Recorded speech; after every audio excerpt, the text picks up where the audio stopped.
And coming to your music journey, నేను విన్నది ఏంటంటే మీరు తెలంగాణ మ్యూజిక్ అసోసియేషన్లో ప్రెసిడెంట్ అని విన్నాను.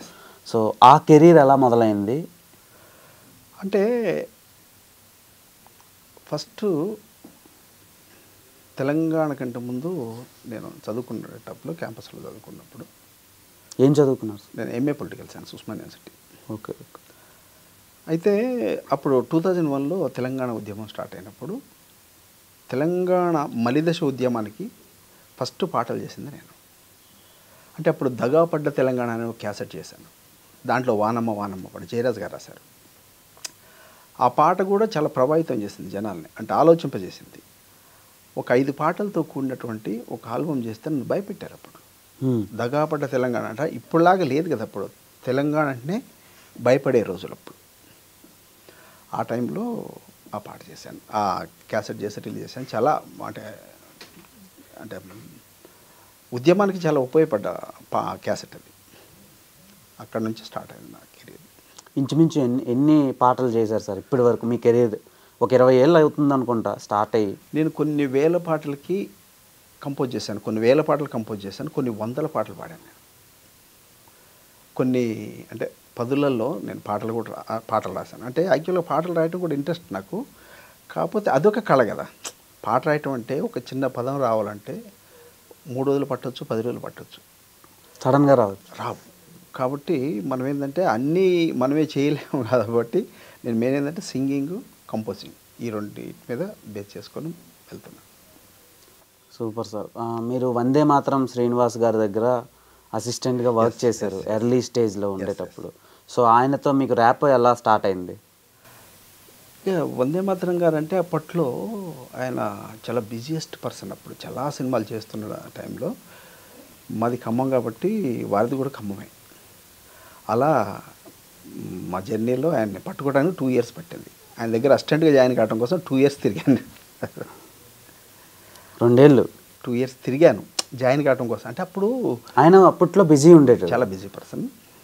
అప్పట్లో ఈ కమ్యూనికేషన్స్ లేవు. వాస్తవంగా ఏంటంటే ఈ వాట్సాప్లు లేవు, యూట్యూబ్లు ఇవన్నీ లేవు.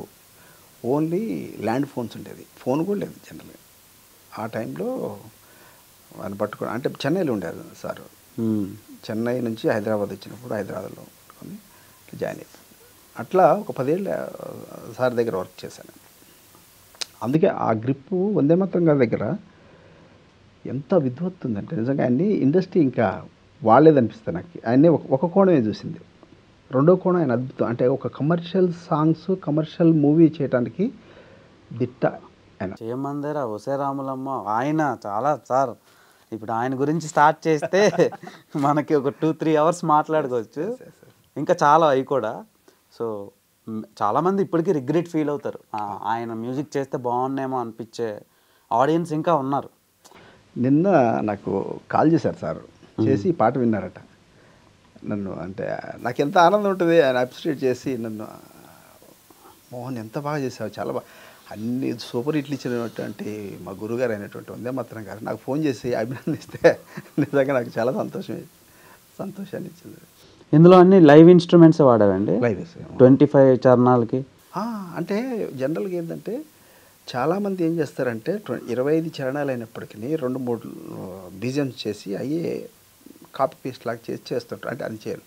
కానీ మేమేం చేసామంటే అలా కాదు, ఈ పాటని నిజంగా ప్రాణం పెట్టి చేసాము. ఇది ఆషామాషగా జనాల్లోకి వెళ్ళదు, ఇది చాలా గొప్పగా వెళ్తుందని నాకు స్టార్టింగ్లో తెలుసు. అందుకే దానికి లైవ్ ఇన్స్ట్రుమెంట్స్ ప్రాణం పెట్టి చేశాం. దాంట్లో ప్లేయర్స్ అందరూ కూడా చాలా గొప్ప ప్లేయర్. నిజంగా ప్రతి ప్లేయర్ పేరు ఉంటుంది చూడండి మీరు. దాంట్లో చంద్రలేఖ అని కీబోర్డ్ ప్లేయర్, చక్రవర్తి అని నా ఫ్రెండ్ తబలా, ఇట్లా ప్రమోద్ గారు అని ఫ్లూటిస్ట్ ఇప్పుడు సినిమా ఇండస్ట్రీలో, ఇట్లా అందరిని తీసుకొని వాళ్ళందరూ కూడా చాలా నాకు కోఆపరేట్ చేసి చాలా ప్రాణం పెట్టి చేసిన పాట. ఆషామాషం కాదు అది. సో ఒక సంవత్సరం కష్టం, 1 year. అంటే ఏం చేయాలి, ఈ ఇప్పుడు ఎవరితో ఫస్ట్ ఏంటంటే జేసుదాస్ గారితో పాడిద్దాం అనుకున్నాం. ఆ తర్వాత దీనికి ముందుగా ఎవరితో పాడాలి, ఇప్పుడు నేను పాడాను అనుకోండి, నాది కొద్దిగా ఎమోషనల్గా ఉంటుంది, నేను పాడితే ఆ ఫ్లేవర్ పోయిద్ది.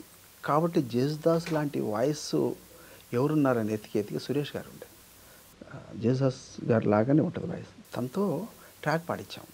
ఎందుకంటే ఆ ఫ్లేవర్ మిస్ అవ్వద్దు అని చాలా జాగ్రత్తలు తీసుకున్నాం వాటిలో. తనతో పాడించిన తర్వాత జేసస్ గారితో పాడిద్దామని ప్లాన్ చేశాం.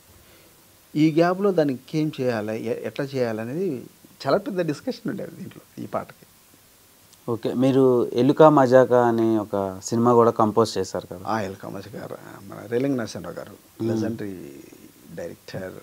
ఆ ఆపర్చునిటీ ఎలా వచ్చింది మీకు? అది అంటే వాళ్ళు చాలామందిని కలుస్తుంటే మనం ఆఫీస్కి వెళ్ళాము. ఆఫీస్కి వెళ్తే మన ప్రొడ్యూసర్ గారు విన్నాడు. మీకు తెలియదు ఏముంది సినిమా ఫీల్డ్లో, ఆఫీస్కి వెళ్తే మనం చేసిన పాటలు వింటే వాళ్ళకి ఇంప్రెస్ అవుతాయి, బడ్జెట్లు ఇంప్రెస్ అవుతాయి, రెఫరెన్స్ చూసుకొని కనెక్ట్ అవుతారు, బెటర్మెంట్ చూస్తారు. అట్లా మరి ఎందుకని మీరు ఎక్కువ ఈ ఫోక్స్ కానీ జానపదాలు, ఈ పోయిటరీస్ ఇవే చేస్తూ ఉంటారు, సినిమాలు ఎందుకు చేయరు? ఇంత కాంటెంట్ ఉంచుకొని ఆపర్చునిటీస్ రాక, లేదంటే మీకు ఇష్టం లేక? ఆపర్చునిటీ రాకేం కాదు. కాకపోతే నేను ఫస్ట్లో సినిమాలు చేసినప్పుడు చాలా నేను 37 సినిమాలు చేశాను. మీకు తెలియదు సినిమాలు అంటే సెలెక్టెడ్ మూవీస్ అని కొంతమంది అంటారు కదా, నాకు అది తెలీదు. అంటే ఏది సెలెక్ట్ చేసుకోవాలో తెలియదు ఈరోజు కూడా.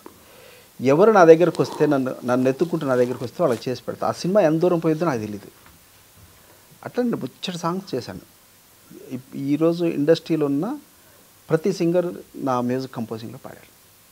ఓకే, ఇంతమంది ఉన్నారు కదా, విజయ్ జయసుదాస్ గారిని వదిలేసి రిమైనింగ్ సింగర్స్లో మీకు బాగా నచ్చిన సింగర్ ఎవరు? వందే మాత్రం గారు.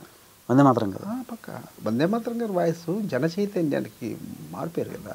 అంటే కమర్షియల్ సాంగ్స్ అని అంటారు కదా, వందే మాత్రం గారితో కమర్షియల్ సాంగ్ పాడిస్తే చాలా అద్భుతంగా ఉంటుంది. చాలామందికి తెలియని విషయం ఇది. ఆయన కోణము.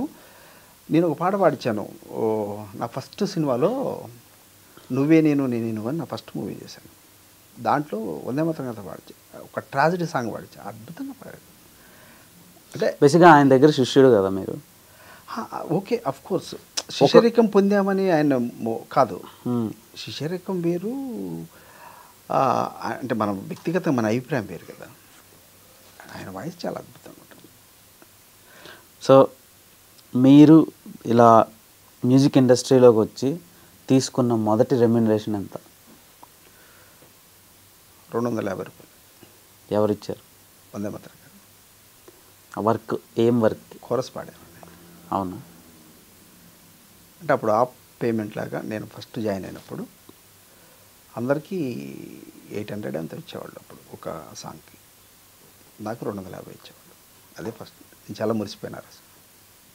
మనకు నచ్చిన వర్క్ మీద వచ్చిన అమౌంట్? ఎస్. ఆ అమౌంట్ని ఏం చేశారు? ఏం చేయాలి అంటే అవి దాచిపెట్టుకుని ఇప్పుడు కూడా ఉన్నాయి నా దగ్గర. ఉన్నాయా? ఉన్నాయి. ఇంట్లో దాచిపెట్టా, దేవుడి దగ్గర పెట్టా. సో అవి ఖర్చు పెట్టే అవకాశం ఇప్పుడు వరకు పెట్టను. పెట్టను, అవసరం లేదు. దాచిపెడతా, ఎందుకంటే అది గుర్తు కదా. సూపర్.